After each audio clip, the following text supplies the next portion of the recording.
लोग शुरू करेंगे pair of linear equation in two variables. ठीक है, लीनियर इक्वेशन का पेयर, लेकिन अभी तक जो हमने पढ़ा था linear equation in one variable पढ़ा था। ठीक, वन वेरिएबल कैसे बना था हमारा, अगर हम ध्यान दें तो ऐसे बनता है कि हम गए मार्केट में सामान खरीदने और वो सामान मिला 18 रुपये का, और वो कितना खरीदा हमने, 4 खरीदा है। अब देखना, तो हम कह सकते हैं कि वो सामान की कास्ट x है और ये 18 का मिला, तो 4x इज इक्वल टू 18। तो ये linear equation in one variable हुआ। अब हम पढ़ेंगे लीनियर इक्वेशन, लीनियर का मतलब हुआ जिसकी पावर, जहाँ पर वेरिएबल की पावर 1 होती है। तो अब हम लोग ऐसे इसका प्रैक्टिकल स्टडी करेंगे। आपकी बुक में दिया है, Akhila went to in fair in her village. वो अपने गांव के एक मेले में जाती है और क्या करती है, she wanted to enjoy rides on giant wheels, एक खेल खेलती है, and play hoopla a game in which you throw ring, मतलब एक किसी पर राइड करती है, गियंट व्हील है, और दूसरा एक होपला गेम है। होपला गेम में होता है कि हम कोई भी चीज़ फेंक रहे हैं। तो एक रिंग फेंकते हैं, रिंग फेंकते हैं तो जो सामान उसके अंदर आ जाता है वो उसका हो जाता है। ठीक है, हम गेम पे बहुत ज़्यादा डिस्कशन नहीं करेंगे, गेम क्या, गेम पढ़ने हम लोग नहीं आए हैं। तो एक गेम है उसका राइड्स, और दूसरा क्या है, एक राइड का गेम है और दूसरा होपला का गेम है। 2 गेम है इस तरीके से, यही तो है ना, कि कोई और है? हाँ, मतलब वही है, गियंट व्हील, होपला को ही तो रिंग कहते हैं, जो रिंग फेंकना है वही वाला तो है, उसी के ब्रैकेट में लिखा हुआ है complete. The number of times she played hoopla, क्या कह रहे हैं, the number of time she played hoopla is half the number of rides. Rides का आधा, क्या कह रहे हैं, राइड्स का आधा क्या है, होपला है। मतलब अगर मैं कहूँ कि राइड्स इज, राइड को, अगर राइड को हमने y ले लिया तो होपला कितना होगा, और होपला को x ले लिया। ठीक है, राइड को अगर हमने y ले लिया, होपला को x ले लिया, तो इन दोनों का संबंध क्या बता रहे हैं जरा देखना। If the number of times played hoopla is half, hoopla कितना है, आधा है, किसका आधा है, राइड्स का। होपला राइड्स का आधा है, मतलब अगर ये 4 बार खेला जाता है तो कितनी बार खेला जाता है, 8 बार खेला जाता है। फिर ये कह रहे हैं, अभी हम लोग स्टडी कर रहे हैं, फिर आगे बढ़ते हैं। इफ ईच राइड्स कास्ट 3, अगर राइड की कास्ट 3 है और गेम ऑफ होपला कास्ट 4 है, होपला की कास्ट 4 है, राइड पर एक बार राइड करने पर 3 रुपये लगते हैं और होपला की कास्ट 4 लगती है। How would you find out number of rides she had how many times played hoopla provided she spend ₹20। मतलब उसने क्या किया है, 20 रुपये खर्च किया है खेलने में। क्या खेलने में, दोनों गेम खेलने में उसने 20 रुपये खर्च किया है, यही है ना। अब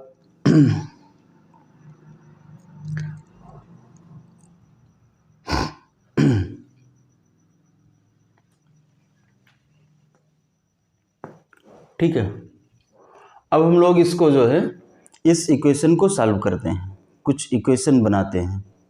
तो यहाँ पर अगर मैं कहूँ तो x इज इक्वल टू क्या है, नहीं ये तो हमने वैसे एक एग्जांपल ले लिया था, ये मैंने कहा था ये डबल है और ये उसका आधा है, तो x इज इक्वल टू क्या हो जाएगा, नहीं राइट्स ज़्यादा है ना, राइट्स ज़्यादा है, पढ़ना पड़ेगा, भूल गए। The number of times played hoopla is half, hoopla half है, ये हाफ है, और ये मतलब अगर ये 8 बार खेला गया है तो ये 4 बार खेला गया, इस तरीके से है। अगर ये 8 बार खेला गया है तो ये 4 बार खेला गया है, यही है ना। तो यहाँ पर क्या होगा, x is equal to 1/2y।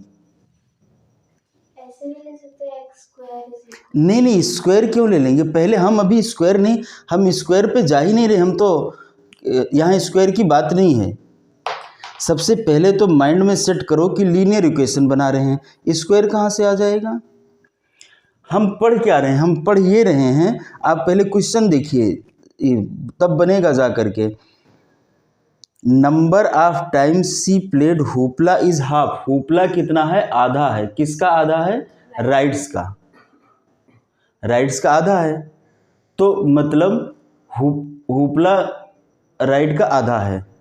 अगर वो राइड 8 टाइम करता है तो हुपला वो 4 टाइम करेगा, ऐसा है। ऊपर पहले गलत लिख गया था, ये है। इसका मतलब हुआ कि जो x है वो y का आधा है, तभी तो इक्वलिटी का साइन बनेगा दोनों के बीच में। अगर इसमें कोई डाउट है तो पूछ लीजिए, ठीक है। अगर x है, जो x है वो y का क्या है, नहीं, हाँ x y का आधा है, तो ये दोनों तभी तो इक्वल बनेंगे दोनों के बीच में रिलेशन। या इसमें कोई डाउट है। दूसरी बात वो कहता है कि if each ride cost, ride क्या है, y, if each ride cost क्या है, 3 रुपीज, तो 3y प्लस क्या बना, हुपला की कास्ट 4 है। इक्वेशन अपने से मत मिलाना, चूंकि जहां पर उसने x लिया मैंने वहां पर y ले लिया, जहां उसने y लिया हमने x ले लिया है। अगर ऐसा कहिए मैच कराना है तो मैच करा दें, अगर क्वेश्चन आपको डाउट क्रिएट करता हो तो। रुक जाइए, वैसे ही कर देते हैं। उसने राइड को x लिया है और इसको हुपला को y लिया है, शायद इस तरीके से किया है। अगर ऐसा करेंगे तो 3x, हाँ आपको समझने में थोड़ा दिक्कत होगी, पहले y लिख दिया तो थोड़ा। अब ये y इज इक्वल टू क्या हो जाएगा, 1/2x, ठीक है ना। और यहाँ पर 3x प्लस 4, हुपला की कास्ट कितनी है, 4 है, 4y इज इक्वल टू 20। ये अभी कैसे बनाते हैं आपको समझ में मुझे लगता है आया नहीं है। आया है कि नहीं आया है, नहीं आया है? अब हम यहाँ नहीं आएंगे, हम थोड़ा कोई और एग्जाम्पल लेते हैं। अब हम जाते हैं कहीं पर मार्केट में, ठीक है। हम अभी देखिए हम लोग इसको कैसे समझते हैं, हम मार्केट में जा रहे हैं, मार्केट में जाते हैं और हम कॉपी खरीदते हैं और बुक खरीदते हैं। इक्वेशन बनाया कैसे जाता है ये बड़ा मुद्दा है। जिस दिन हमने इक्वेशन बनाना सीख लिया पूरा चैप्टर खत्म हो जाएगा। चैप्टर में कोई प्रॉब्लम कहीं पर नहीं है, इक्वेशन बनता कैसे ये क्वेश्चन है। और इक्वेशन बनाना बहुत आसान है अगर हमने बनाना सीखा है तो। और आप लोग सीखे नहीं, अभी समझ में नहीं आया, आपका जो रिएक्शन है उससे लग नहीं रहा कि आप समझ रहे हैं। हाँ ये है कि मैं लिख रहा हूँ तो आप लोग बोल रहे हैं, इसका मतलब, लेकिन वो पता चलता है कि सही बोल रहे हैं, मन से अंदर से बोल रहे हैं, ऊपर से बोल रहे हैं। अब मैं पूछ रहा हूँ आपसे, हम गए कॉपी खरीदने, कॉपी खरीदा और किताब भी खरीदने साथ में गए हैं। तो कॉपी और बुक दो चीज़ों को हम खरीदने गए हैं। मान लीजिए हमने एक कॉपी, 3 कॉपी खरीदी और एक कॉपी का दाम कितना है, 10 रुपये, कुछ ले लेते हैं। हेलो अभी तो हम प्रश्न बना रहे हैं भाई, अभी उत्तर की बात नहीं कर रहे हैं। तो हमने कितनी कॉपी खरीदी, 10 रुपये की 3 कॉपी खरीदी। और हमने बुक कितना खरीदा, कुछ बताओ ना। 4 बुक खरीदा, एक बुक का दाम है 20 रुपये। तो मैंने कुल कितना खर्च किया, अब दोनों को ऐड कर देंगे, ऐड कर दिया हमने। अब ये कितना हुआ, 30 प्लस ये 60 होता है कि 80, 110, इतने रुपए हमने खर्च किए। अब आप ये सोच रहे होंगे कि इससे क्या रिलेशन है, अरे इसी से तो रिलेशन है। अब इस क्वेश्चन में ये कह रहा था कि उस राइड की कास्ट कितनी थी, जो भी थी। अब मैं कहता हूँ 10 रुपये थी मान लो, तो कॉपी की, अब यही यहाँ पर हम क्या करें, कॉपी की कास्ट कितनी है 10, मैंने लिखा 10। अब उसने ये नहीं बताया है हमको कि कितनी कॉपी खरीद रहे हैं। अब इससे नकल करते रहना अभी तो समझ में आएगा। उसने ये नहीं बताया कितनी, मान लो हमने x कॉपी खरीदा तो हमने लिख दिया 10x। यहाँ कोई दिक्कत है तो बताइए, 10 इंटू एक्स लिख देते हैं। अभी नहीं था, कोई सोच सकता है कि 10x क्या होता है, 10 इंटू एक्स। यही तो यहाँ किया था भाई। आप जाओगे कॉपी खरीद रहे हो, 10 रुपये की 3 कॉपी खरीदा तो आप क्या कहते हो, 10 इंटू 3 ऐसे जोड़ते हो ना। यही तो कर रहे हैं हम इक्वेशन बनाने में। तो यहाँ 10 इंटू 3 पता था। अब वही वो बात कह रहा है कि पता नहीं है। उसने आकर के उससे क्या बताया कि मैंने कॉपी और बुक खरीदा। बात सोचिएगा। अब वो जैसे आप मान लो गए और आप आए और अपने फ्रेंड से बताए कि मैं गई थी और क्या किया, मैंने कॉपी खरीदा और बुक खरीदा। और बताओ 10 रुपये की कॉपी खरीद, 10 रुपये कॉपी का रेट है और 20 रुपये बुक का रेट है, ठीक है। और हमने कुल खर्च किया है 110 रुपये। यही तो आपसे पूछा, यही तो आपको बताया गया है। कितनी बातें बताएगी। वो कह रहा है कि वो जो राइड्स है उसकी कास्ट इतनी है और हुपला की कास्ट इतनी है और टोटल इतना खर्च किया। तो मैंने भी आपको बता दिया कि कॉपी, अब देखो मैंने बता दिया और पहले करके बताया, इसलिए आपको समझ में आ रहा है जल्दी से।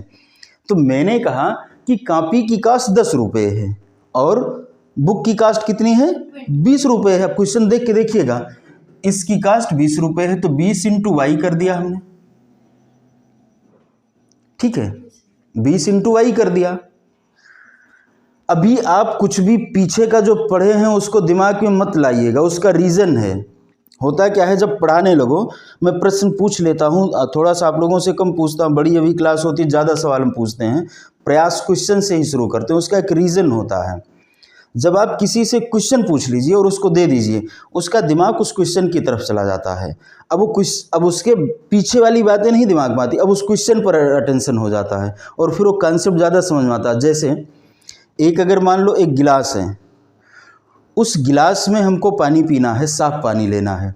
गिलास खाली है, आराम से भर जाएगा, और अगर गिलास खाली नहीं है, पहले से कोई पानी पड़ा है, वो साफ नहीं है, या वो वैसा नहीं जैसा पीना है मुझे। मान लीजिए मैं फ्रिज का पानी नहीं पीता तो मुझे गर्म पीना है, तो हटाना है। अब क्या हुआ तो हम क्या करें, पहले उसको हटाएंगे। तो इसीलिए जो पिछला वाला कॉन्सेप्ट है ना, वो हटा दीजिए। मैं नहीं कह रहा हूँ भूल जाइए, थोड़ी देर के लिए आप उसको हटाइए, जैसे मैं समझा रहा हूँ ऐसे समझिए। फिर अगर कहीं पर दिक्कत होती तो दोनों को मैच करा लेना। तो अब आपने कहना शुरू किया कि कॉपी हमने 3 रुपये की, 10 रुपये की खरीदी और बुक 20 रुपये की खरीदी, ठीक है। तो 10x और 20y हमें लिख लेंगे। हमने एक इक्वेशन बना दिया, प्लस कर दिया और कहा कि ये एक इक्वेशन है 110 रुपये की। हमसे इतना ही बनेगा, हम इसका उत्तर नहीं अभी यहाँ पर है इसलिए आप उत्तर जान रहे हैं, या जुगाड़ लगा के उत्तर जान ले, वो एक अलग मुद्दा है कि हमने यहाँ एक वैल्यू रखी, यहाँ दूसरा रख दिया, फिर दूसरी रख के चेक कर लिया। इस तरीके से मैं कर सकता हूँ, लेकिन ये ट्रायल एंड एरर मेथड कहलाता है कि हमने ट्रायल किया, इससे किया तो उसका दूसरा निकल का, इससे किया तो उसका दूसरा निकल करके आया। अब वो कुछ इस और तरीके से कह सकता है, क्या कह सकता है कि टोटल हमने 7 खरीदा, या दोनों में 3:4 का रेशियो था, ऐसे वो बोल सकता है। दोनों में क्या रेशियो था, 3:4 का। x और y का जो रेशियो था 3, इस तरीके से बोल सकता। तो 2 इक्वेशन बनेंगे। अगर 2 वेरिएबल हैं तो मुझे सॉल्यूशन के लिए 2 इक्वेशन चाहिए, लेकिन हम अभी वहाँ नहीं जा रहे हैं, हम तो सिर्फ इक्वेशन बनाना सीख रहे हैं। सॉल्यूशन पर तो हम बाद में चलेंगे। सॉल्यूशन में भी आप सब्स्टिट्यूशन, एलिमिनेशन, पता नहीं जो मेथड है, क्रॉस वाला तो है ही नहीं आप में। तो इक्वेशन बना कैसे, ये हम सोच रहे हैं, और हमारा जो फोकस होगा इस चैप्टर में ज़्यादातर आपको इक्वेशन बनता कैसे, इसको सिखाना है। बाकी चीज़ें आपने किया है, पहले से पढ़ें और हो जाता, बहुत मुश्किल नहीं। हमको लगता है 7th 8th क्लास से ही आप इक्वेशन को सॉल्व करना सीख रहे हैं, लीनियर इक्वेशन उसको।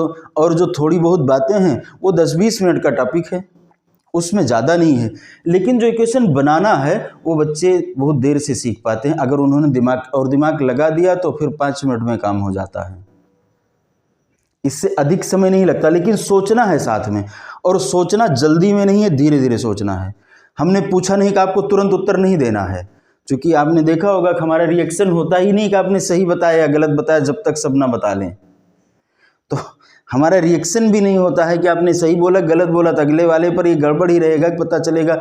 नहीं, मैं नहीं कह रहा हूँ जल्दी नहीं, मतलब सोच के बताना है, सोच के जल्दी आप बता लें तो ठीक है, ऐसे नहीं। ये समझ में आ रहा है क्वेश्चन कैसे बन रहा। अब मैं वही बात कर रहा हूँ कि उसने कहा है ये वाई किसके लिए था, हुपला के लिए। हुपला 2 बार खेला जाएगा तो राइड 1 टाइम है।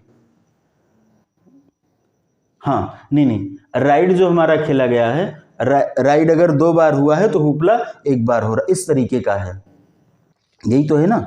और कास्ट क्या है, उसने कहा कि वो जो एक्स, एक्स का मतलब क्या हुआ, राइड, राइड की 3 रुपए की कास्ट है और हुपला की 4 रुपए की कास्ट है। तो हमने कहा 3x + 4y = 20। हम सॉल्व नहीं कर रहे हैं, हम इक्वेशन को बना रहे हैं, बस इससे ज़्यादा हम कुछ नहीं कर रहे हैं, ठीक है। इसमें कोई डाउट है तो पूछ लीजिए। हमने सिर्फ इक्वेशन को बनाया है, सॉल्व करना अभी हम आगे सीखेंगे। अब आगे दिया है pair of linear equation in 2 variable. ये आपको समझ में आया ना इक्वेशन बना कैसे है, इसमें कोई डाउट तो नहीं है, मैं मिटा सकता हूं इसको। अब इन्होंने पेयर दिया, pair of linear equation. Book पर फोकस रहिएगा, बुक से क्वेश्चन पूछे जाते हैं एनसीईआरटी से, ध्यान रखिएगा। Pair of linear equation in 2 variable, recall from क्या पढ़ रहे हैं हम, 2x + 3y = 5। क्या लिखा है, 2x + 3y = 5। दूसरा इक्वेशन क्या लिखा है, x - 2y - 3 = 0। x - 2y - 3 = 0। इसके बाद ठीक है, फिर लिखा है and x - 0y = 2। x - 0y = 2। तो 0y का मतलब क्या हुआ, ये तो यही हो गया, x = 2। 0 का कोई मतलब 0 × y कितना होगा, कुछ नहीं होगा, 0 हो जाएगा, तो ख़त्म हो गया। तो मतलब x = 2 कर दिया। ये 3 चीज़ें दी गई हैं। अब इसको आप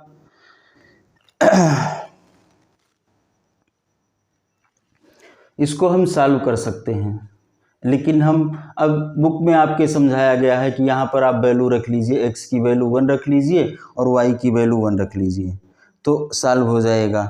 अब x की वैल्यू 1 रख लीजिए, y की वैल्यू 5 4 कुछ लिखा इस तरीके से रख लीजिए, तो ये इसका आंसर नहीं है, इस तरीके से है। तो ये तो हम एक वैल्यू पुट करते हैं और अगली वैल्यू निकालते हैं, देखते हैं ये इक्वेशन सही है कि नहीं सही है। हमको ऐसा, हम आगे ये आप कर सकते हैं, इसकी जो वैल्यू पुट करी गई ये हमें नहीं बताना है कैसे करेंगे। हाँ, हम अगर देख रहे हैं तो 2 इक्वेशन की अगर मैं बात करता हूँ, आपने एक बात पढ़ी थी लीनियर इक्वेशन, यहाँ पर अगर मैं देख रहा हूँ तो एक x + y + c = 0, या मैं इसको ax by + c कह सकता हूँ। लीनियर इक्वेशन अगर 2 वेरिएबल में होगी तो 3 टर्म तो लिखना ही पड़ेगा, क्यों, क्योंकि एक कांस्टेंट भी होता है। अगर पहले हमने जो पढ़ा था लीनियर इक्वेशन, वो क्या पढ़ा था, 2 टर्म में लिखते थे, लेकिन वहाँ पर वेरिएबल 1 था। तो 2 वेरिएबल के लिए हमको कहाँ जाना पड़ेगा, 2 तो टर्म वैसे बनेगा, एक कांस्टेंट का टर्म होता है। अब हमको 2 इक्वेशन लिखनी है, तो फिर मैंने लिख दिया ax + by + c = 0। सही है? नहीं, सही नहीं है। ये सही क्यों नहीं है, दोनों में a और b और c ये कॉमन ले लिया, तो हम फिर पता, और सब कॉमन है तो फिर पता कैसे चलेगा कि 2 वेरिएबल हैं। तो यहाँ पर a को अलग तरीके से लिखा गया, a1 b1 c1 a2 b2 c2, इस तरीके से लिख दिया गया। मतलब इसका अलग कांस्टेंट होगा। अब हो सकता है कि कांस्टेंट एक ही हो जाए, कहीं पर सिर्फ x लिखा हो तो कांस्टेंट कोफिशिएंट 1 ही हो जाए दोनों का, लेकिन ये नहीं है कि वही होगा, अलग अलग हो सकते हैं भाई। तब हम कहेंगे A1 is equal to A2। अगर यहाँ पर 1 है और यहाँ पर भी 1 है तो इसका क्या मतलब, वो A1 is equal to A2 कह लेंगे। मतलब मैं ये नहीं कह रहा हूँ कि दोनों सेम कभी नहीं हो सकते हैं, हम लोग ये पढ़ रहे हैं ये दोनों अलग अलग इक्वेशन है, तो ये इसके कोफिशिएंट अलग अलग हो सकते हैं, इसके कांस्टेंट अलग अलग हो सकते हैं, इसलिए हमने इसको A1 और A2 का नाम दिया है। इतने में अगर कहीं डाउट है तो पूछ सकते हैं।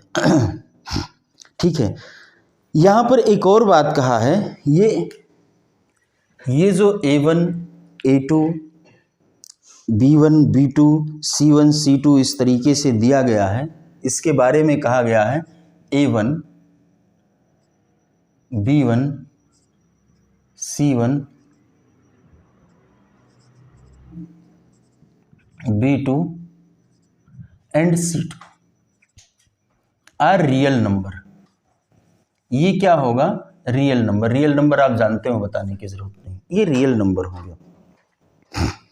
दूसरी बात इसने कही है,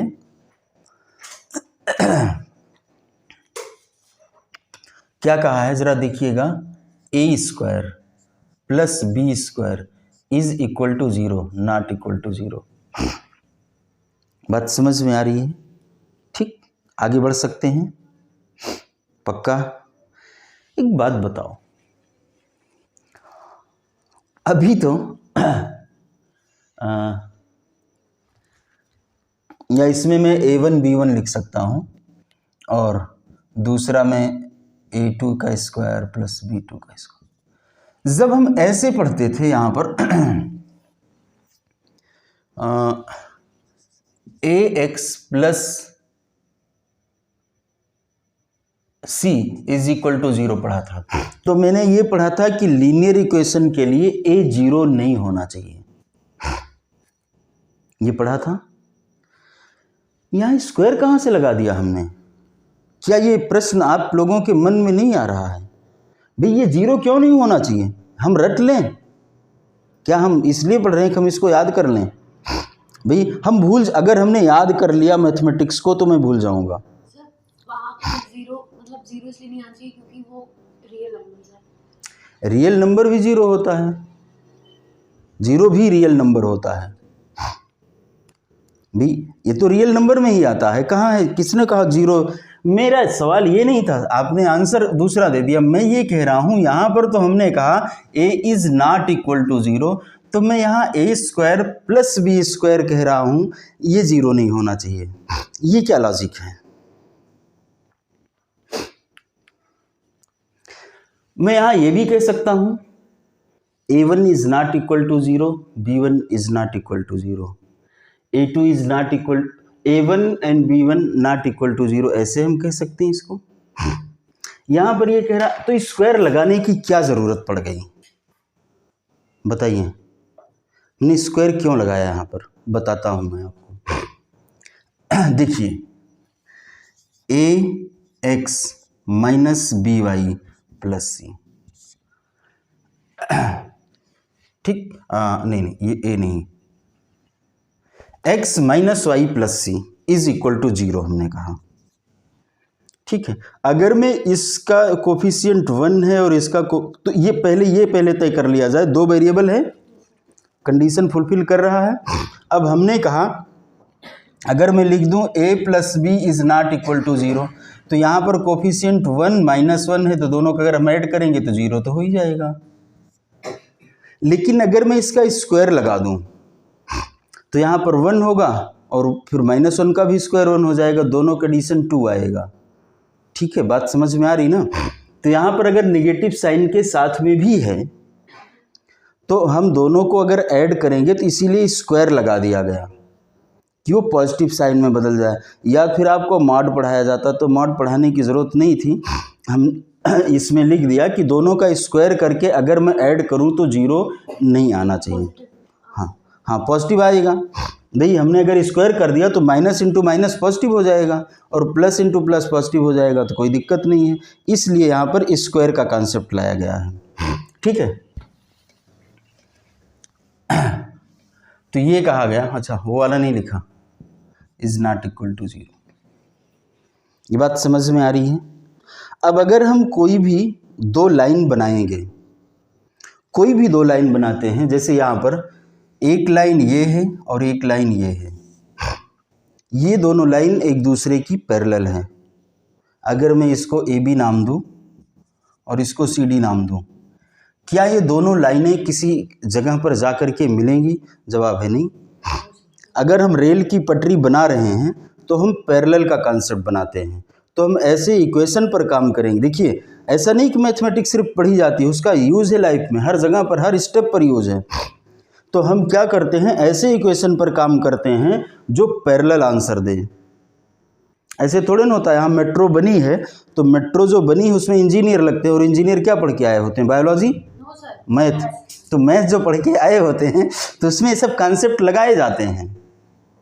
बात समझ में आ रही ना? तो ये हुआ एक पैरेलल का कॉन्सेप्ट। अब हमने कहा कि एक ऐसे कुछ जा रही है और एक ऐसे कुछ मतलब कुछ इस तरीके से जा रही, तो फिर हम इसको पीछे खिसका देंगे, कहीं किसी जगह पर जा कर के क्रॉस कर देगी। तो ये जो है, ये लाइन क्या कहती है? एक जगह पर क्रॉस करती है, मतलब ये इसका एक सॉल्यूशन है। एक जगह पर ये जो है इसका एक सॉल्यूशन x और y की एक एक वैल्यू बताता है। एक और है, ऐसे लाइन जाएगी और इसके ऊपर से ही दूसरी लाइन चली जाएगी, तो इसको कोइंसाइड बोलते हैं। ये हमारे कई मल्टीपल सॉल्यूशन होते हैं, भी हम लोग ग्राफ में देखते हैं। मतलब तीन तरीके की है। The two lines will intersect at one point, दो लाइनें किसी एक पॉइंट पर। अब ये लाइन दोबारा कहीं नहीं काटेंगी, अब इधर चलेगी, इधर चलेगी, दूरियां बढ़ती जा रही हैं यहाँ से। तो यहाँ पर ये एक पास आई थी, अब इधर जाएगी, उधर बीच में नहीं मिलना। और ये इसी के बराबर, मतलब ऊपर ही है, और ये बराबर में चल रही, तो क्या कहते हैं, डिफरेंस सेम है, तो कहीं पर मिलना नहीं इनको। तो two lines will intersect at one point, two line will not intersect, they are parallel. अगर कह रहे हैं दो लाइनें, अब देखिए ऐसे ऑप्शन बनाया जा सकता है। दो बात है, कह रहे हैं दो लाइनें एक दूसरे को इंटरसेक्ट किसी पॉइंट पर नहीं करेंगी, तो उसका क्या नाम है? पैरेलल। अगर वो कह रहे हैं एक लाइन पैरेलल है, तो उसका क्या मतलब हुआ? ये दोनों लाइनें किसी एक पॉइंट पर इंटरसेक्ट नहीं करेंगी, मतलब उसका कोई आंसर नहीं है, वो हमारा आंसर नहीं। अभी हम लोग इक्वेशन करेंगे तो पता चलेगा कैसे। और तीसरा है, two line will be coincident, एक दूसरे के ऊपर ही चलेंगी वो, तो उसके मल्टीपल आंसर आते हैं, इन्फिनाइट आंसर आते हैं। ठीक है, और कैसे आते हैं भी हम लोग आगे पहचानेंगे भी उनको। हम चलते हैं एग्जाम्पल नंबर 1 पर। Let us take example given in 3.1। 3.1 का एग्जाम्पल लेते हैं। ठीक है,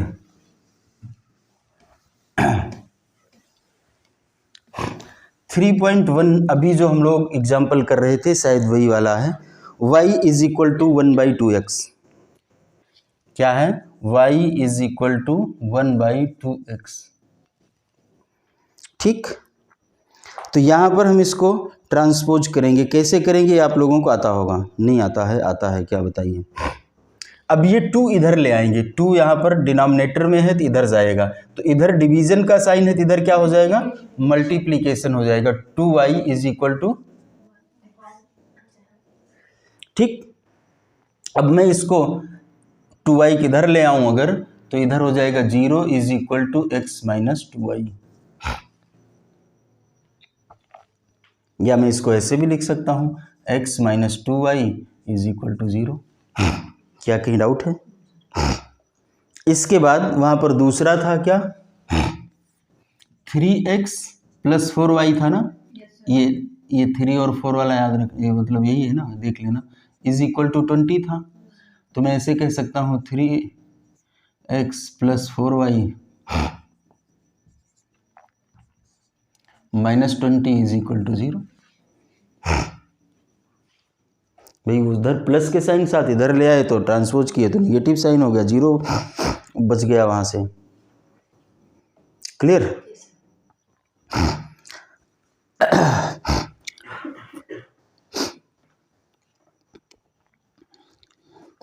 अब हम इसको ग्राफ में भी बना सकते हैं। आप ग्राफ में अपने बुक्स में देख सकते हैं।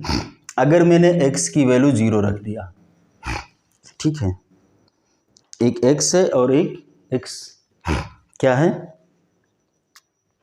y है। तो यहाँ पर हमने x की वैल्यू क्या लिया है 0, तो y की वैल्यू क्या होगी, y इज इक्वल टू क्या होगा, यहाँ से मैं y इज इक्वल टू निकालूं, ये है x/2, ऊपर लिखा ही है इज इक्वल टू x/2, तो 0/2 कितना होगा 2 0 होगा। 0 में किसी भी संख्या से अगर आप डिवाइड करते हैं तो 0 ही आता है। 0 से अगर किसी को डिवाइड करेंगे तो उसे नॉट डिफाइंड इनफिनाइट जो भी लिखते हैं लिख देंगे। अब अगर हम x की वैल्यू कोई और ले ले, मान लो 2 ले लिया हमने, तो यहाँ पर y इज इक्वल टू 2/2 हो जाएगा, मतलब 1 आ जाएगा, तो ये 1 हो गया।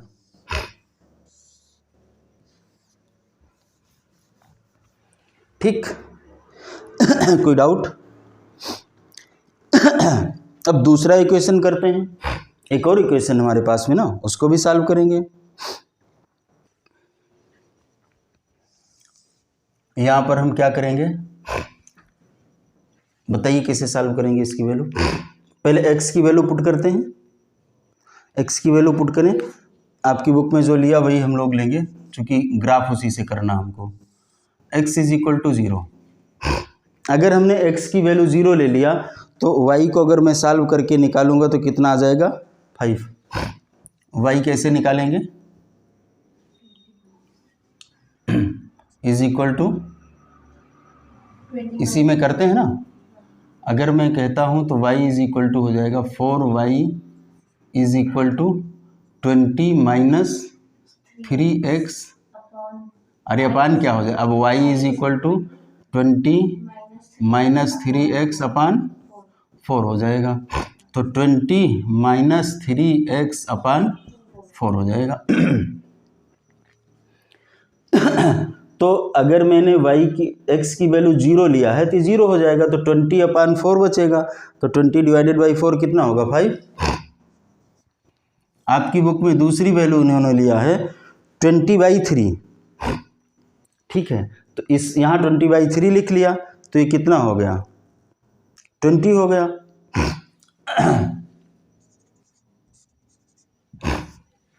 x की वैल्यू 20/3 मैं सॉल्व करके आपको दिखाता हूँ, y is equal to 20 minus 3 और x की वैल्यू क्या है 20/3, तो ये इससे कट गया, 20/20 बचा 0 हो गया अपन 4, तो 0/4 कितना होगा 0।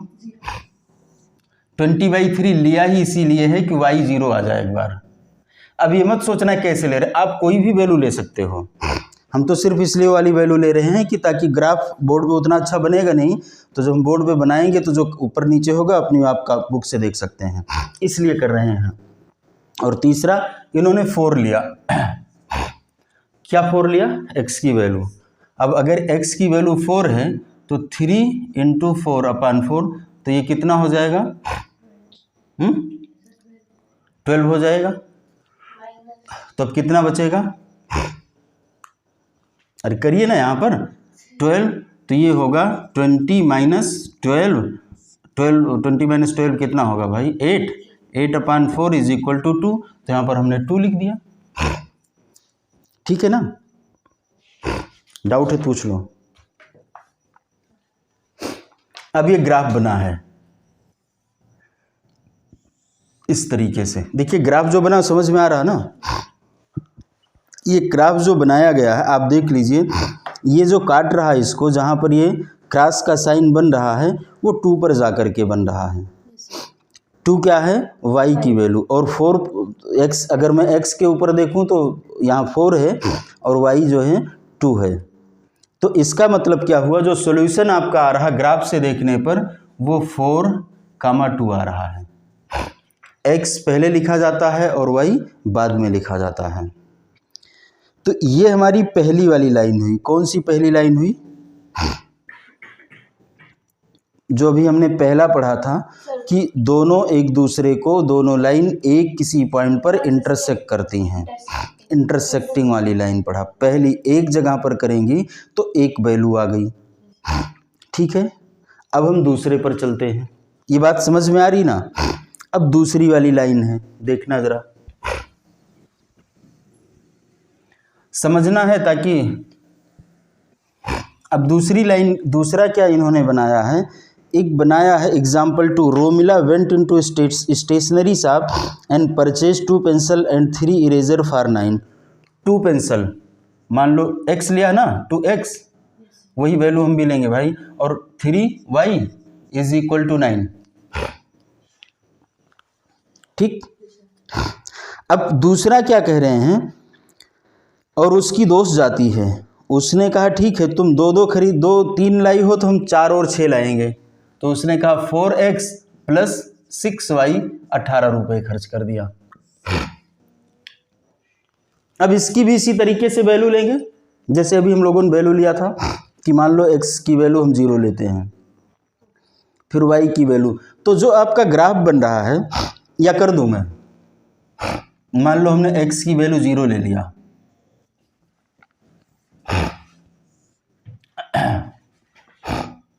x की वैल्यू 0 लिया है, तो y की वैल्यू क्या होगी, ये 0 हो जाएगा, तो 3y इज इक्वल टू 9 बचेगा, तो y इज इक्वल टू कितना हो जाएगा, 9। ठीक। अब हम दूसरा लेते हैं, इसमें इन्होंने 4.5 लिया, 4.5 लिया है, तो इसको सॉल्व किया इन्होंने, और सॉल्व करके जो वैल्यू निकाला 0 आई है।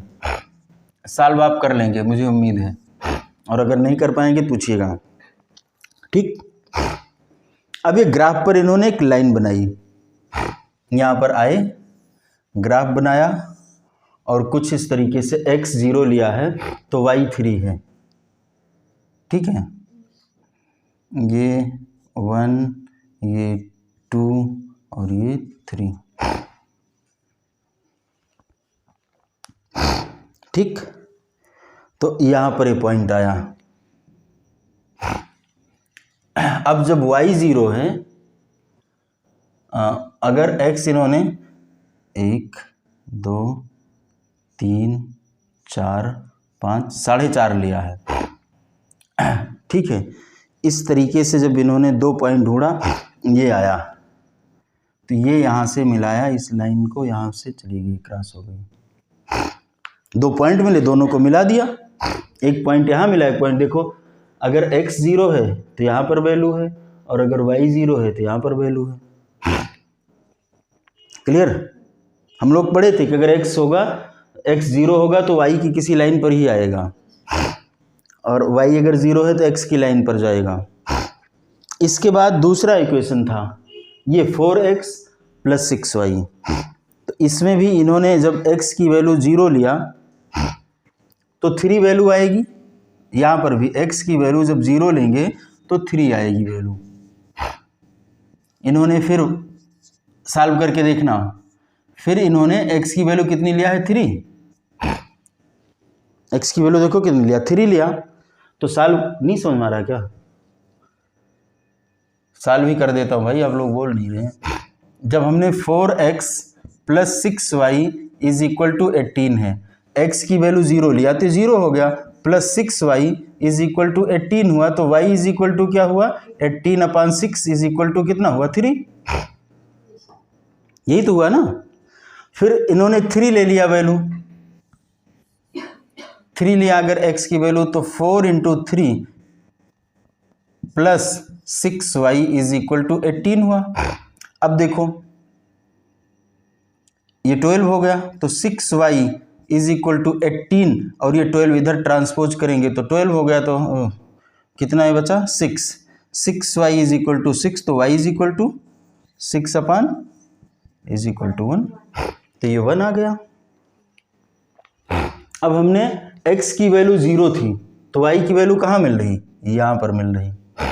ठीक है, अब x की वैल्यू 3 है, 3 ये है, तो y की वैल्यू जो है यहाँ 1 के यहाँ पर मिल रही है, इसी लाइन पर फिर मिल रही है वैल्यू। बात समझ में आ रही ना, उसी लाइन पर मिल रही है, तो इसका मतलब फिर से लाइन वैसी ही बन रही है। लाइन तो फिर अब इसी दोनों को हम मिलाएंगे, यहाँ से लेकर के यहाँ तक मिलाया तो इसी पर आए। अब ये लाइन आप कहीं तक खींच सकते हो, वही होती है, 2 पॉइंट यहाँ ज़रूर मिले, आप इसको आगे पीछे भी बढ़ा सकते हो, जब इसके आगे पीछे की वैल्यू लेंगे तो वही वैल्यू आ जाएगी। क्लियर, ये डाउट है सर उसमें x की वैल्यू 3 है। कहाँ? यहाँ यस सर। यहाँ x की वैल्यू 0 है और दूसरी 3 है। जब 3 है x की वैल्यू तो यहाँ पर आए, तो y की वैल्यू 1 थी तो यहाँ पर डॉट पड़ा हमारा। तो ये और ये वैल्यू यहाँ जब हमने इसको 0 लिया था तो 3 था, तो 0 और 3 यहाँ मिला।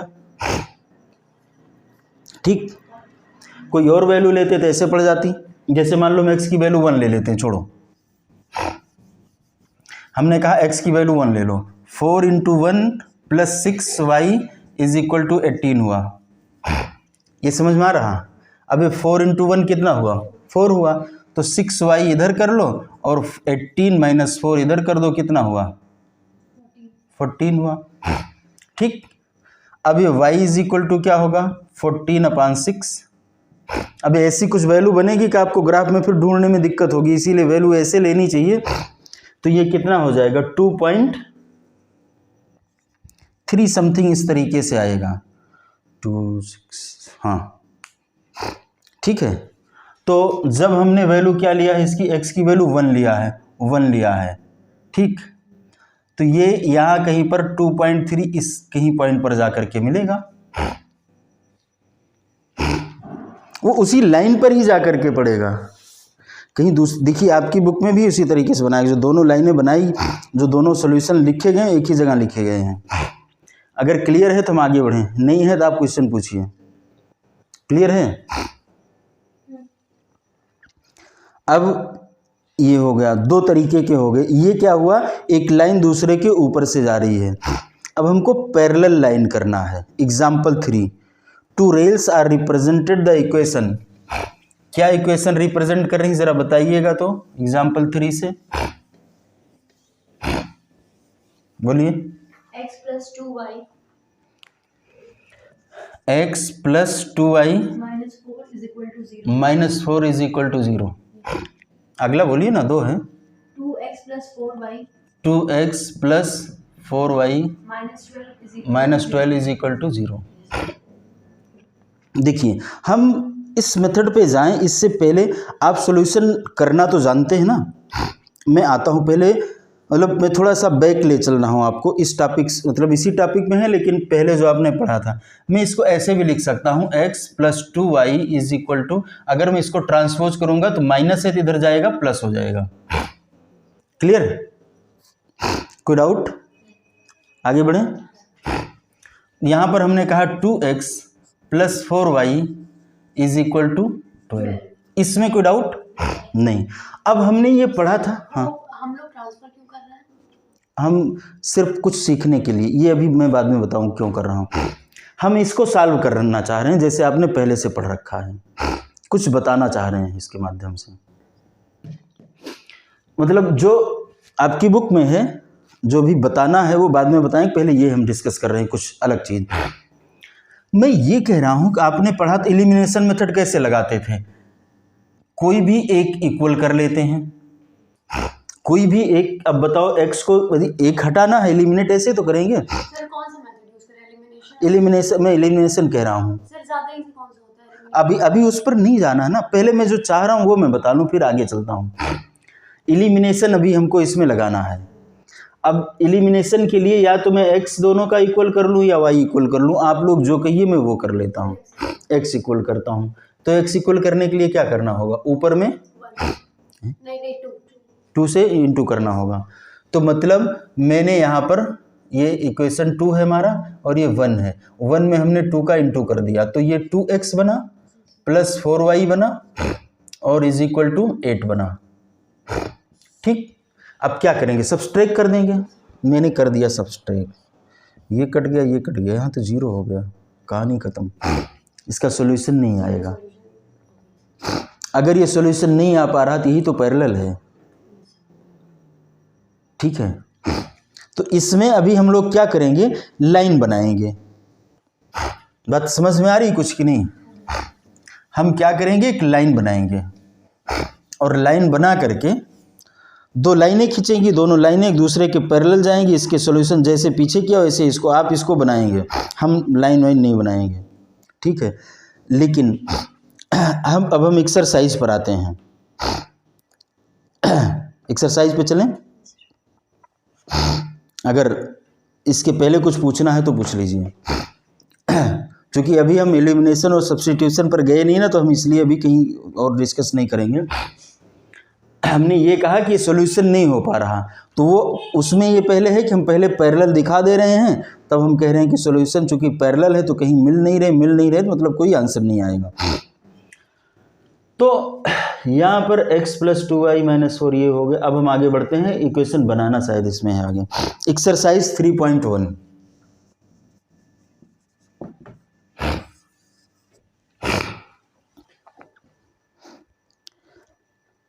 Aftab tales his daughter, Aftab ने अपनी बेटी से कहा 7 year ago I was 7 time. वो कह रहा है, मान लो ये इसकी कहीं पर इस पॉइंट पर ये खड़ा है व्यक्ति, ठीक है, किसी पॉइंट पर वो खड़ा है। यहां पर वो कह रहा है 7 साल पहले। मान लो इस व्यक्ति की एज कोई एक ले लेते हैं, सपोज करिए कि इसकी एज 17 साल थी, नहीं इस समय मान लो इसकी एज 40 साल है, ठीक। वो कह रहा 7 साल पहले, मतलब जब इसकी एज कितनी थी, 33 ईयर्स थी, तब की बात कर रहा है। I was 7 times as old as you were then, also 3 years from now, और आज के बाद 3 साल बाद, यही तो होगा ना ये। अब क्या होगा, उसकी एज उसका कितना हो जाएगी, आई शैल बी 3 टाइम्स। यहाँ पर ये इसकी एज का अगर ये x ले तो ये x × 7, और यहाँ पर क्या हो जाएगा 3, सिर्फ 3 गुना रह जाएगी। ये आपको इक्वेशन बनाना है। बात समझ में आ रही है? अगर डाउट है तो पूछ लीजिए, नहीं तो इक्वेशन पहले आप बनाएंगे और फिर अगर नहीं समझ में आएगा तब हम बताएंगे। हमें ज़्यादा उम्मीद यही है कि बताना हम ही को पड़ेगा, लेकिन आप पहले बनाएंगे तभी हम इसको बताएंगे। क्योंकि थोड़ा सा जब अपनी तरफ से प्रयास कर लेंगे आप, तभी समझ में आएगा। इसके पहले मैं करा दूं और आपको पता चलेगा कि समझ में नहीं आया। हमने 3 तरीके के इक्वेशन सॉल्व किया, मतलब हम 3.1 सॉल्व नहीं कर रहे हैं, 2-3 क्वेश्चन हैं, ये आप करके लाएंगे और नहीं होगा तो हम कराएंगे। अब हम आगे टॉपिक पर खिसक जा रहे हैं, क्योंकि हमारा टारगेट यह है कि जल्दी इसको पूरा कर लेना है, लेकिन समझने के बाद। हमने 3 तरीके का इक्वेशन पढ़ा था। पहला इक्वेशन क्या था, अगर आपको याद है तो पीछे किताब पलट के बताइए, पलटिए फटाफट से। एग्जाम्पल 1 में क्या था भाई, पहला इक्वेशन क्या था हमारा, x - 2y is equal to 0। दूसरा 3x + 4y 3x + 4y is equal to 20, मतलब -20 इज इक्वल टू 0। मैं इसको इधर ट्रांसपोज कर ले रहा हूँ। ये पहला इक्वेशन था। इसने क्या किया था, इंटरसेक्ट किया था। ये पक्का है ना, इंटरसेक्ट 1 पॉइंट पर किया था ये ना। दूसरा इक्वेशन क्या था, दूसरे एग्जाम्पल का, 2x + 3y 2x + 3y is equal to 9 -9 is equal to 0। अगला बताइए, 4x + 6y 4x + 6y is equal to 18 -18 is equal to 0। मतलब मैं उसको उस फॉर्मेट में लिख रहा हूँ, ax by और c के फॉर्मेट में लिख रहा हूँ। ये हमारा, अब ये क्या थी, पैरेलल लाइन बनी थी, याद है ना, ये पैरेलल लाइन थी, ठीक। हाँ नहीं, ये कोइंसाइड थी, ये इसके ऊपर से ही दूसरी लाइन बनी थी, ठीक है। नंबर 3 पर क्या है, x + 2y x + 2y -4 is equal to 0 -4 is equal to 0। 2x + 4y 2x + 4y -12 is equal to 0। ये कोई आंसर नहीं दे रहा था, मतलब लाइन पैरेलल थी, ठीक है। अब हम देखते हैं इंटरसेक्ट कर रही है। ये A1 हुआ A1 कितना है? A1 x कहाँ है? सर 1 है। 1/3। अगर मैं A1 1 है तो ये दूसरा क्या है, इसको क्या बोलते हैं? A2 3x है ना, यही तो था इक्वेशन, यही था 3x + 4y। हाँ ठीक है, हाँ यही है। अब मैं फिर b की बात करता, मैं A1/A2 लिख रहा हूँ पहले इक्वेशन में, और फिर मैं क्या लिखूंगा? B1/B2। तो B1 कितना है? -2/4 लिख लिया हमने। ये था हमारा A1/A2 और ये था हमारा B1। ये मत पूछना अभी कि क्यों लिख रहे हैं, ठीक है, अभी हम बताएंगे कि हम क्यों लिख रहे हैं। यहाँ पर हम आते हैं, यहाँ पर हमने कहा A1/A2 कितना है? 2/4 = 1/2। ठीक। अब B1/B2 कितना है? 3/6 = 1/2। सर उसमें C1/C2 भी। तो यहाँ भी तो C1 था। सर नहीं, एक मिनट, मैं अभी बता रहा हूँ, अभी आप ध्यान दीजिए। अगर मैं यहाँ +0 कर दूँ तो ये C1 यहाँ भी हो गया, ठीक है। अभी मैं A1 और B1 तक जाऊँगा, फिर मैं आगे बताऊँगा कब C1 की ज़रूरत पड़ती है। क्योंकि अगर आप लोगों ने याद कर लिया ना तो फिर दिक्कत है। यहाँ पर हम आते हैं तीसरे नंबर, ये दूसरे का बात है, अब तीसरे की बात है। आप ये कहीं नहीं कह सकते कि C नहीं है, नहीं है तो 0 है, रियल नंबर में 0 भी आता है। तो यहाँ पर मैंने कहा 1, यहाँ पर A1/A2 कितना है? 1/2 और B1/B2 कितना है? तो 2/4 कितना हुआ? ये भी 1/2 हो गया। अब बात आई, अब देखते हैं यहाँ पर क्या A1/8, यहाँ पर ये हो जाएगा, अगर मैं इसको सॉल्व कर दूंगा तो -1/2। क्या यहाँ पर A1/A2 = B1/B2 है? तो अगर A1/A2 = B1/B2 है तो सोचना है कुछ आगे, अगर नहीं है तो आगे नहीं सोचना है, ध्यान देना है। हमने C के बारे में इसीलिए अभी नहीं बताया। और अगर ये ऐसा है A1/A2 = B1/B2 तो हम ये कहेंगे कि ये लाइन एक दूसरे को किसी एक पॉइंट पर इंटरसेक्ट करेगी। ये आप में लिखा गया पूरा वो। अभी वहाँ मत जाइए, किताब मत पलटिए, आप सिर्फ एग्जाम्पल से समझिए इसको। याद करना तो वहाँ से देखिएगा, बाकी आप यहीं से देखेंगे तो समझ में आ जाएगा। मैंने इसीलिए वही एग्जाम्पल लिया है जो अभी हम लोगों ने किया है, नहीं फिर वो पढ़ाएंगे ना, फिर उतनी ही पूरी प्रक्रिया फिर से लगानी पड़ेगी। तो इसलिए यहाँ हम इसको कर चुके हैं। तो A1/A2 = B1/B2 तो हमारी ट्रेन यहीं रुक जाती है और हम कह देते हैं कि इंटरसेक्ट नहीं करता है, सॉरी एक पॉइंट पर इंटरसेक्ट करता है। ठीक। अब हम यहाँ आते हैं, अब दूसरी बात है, अब ये A1/A2 = B1/B2 है, पहले में है। जब ऐसा है तब हम तीसरी संभावना पर जाते हैं। यहाँ नहीं है तो यहीं रुक गए हम, तब हम C की बात करेंगे। तो क्या C1/C2 भी क्या कह रहा है? तो C1 -9/-18 = 1/2। जी हाँ, C1/C2 भी बराबर हो गया। यहाँ पर क्या हो गया? C1/C2 भी बराबर हो गया। अब अगर ये तीनों ही बराबर हैं तो क्या कहेंगे? हो गया। अब यहाँ आते हैं अगले में, यहाँ A1/A2 तो है, A1/A2 = B1/B2 तो है। तो तीसरा चेक करते हैं, क्या C1/C2 है? -4/-12 1/3 is not equal to C1/C2। कोई उत्तर नहीं मिलेगा, नो सॉल्यूशन, मतलब पैरेलल लाइन होगी।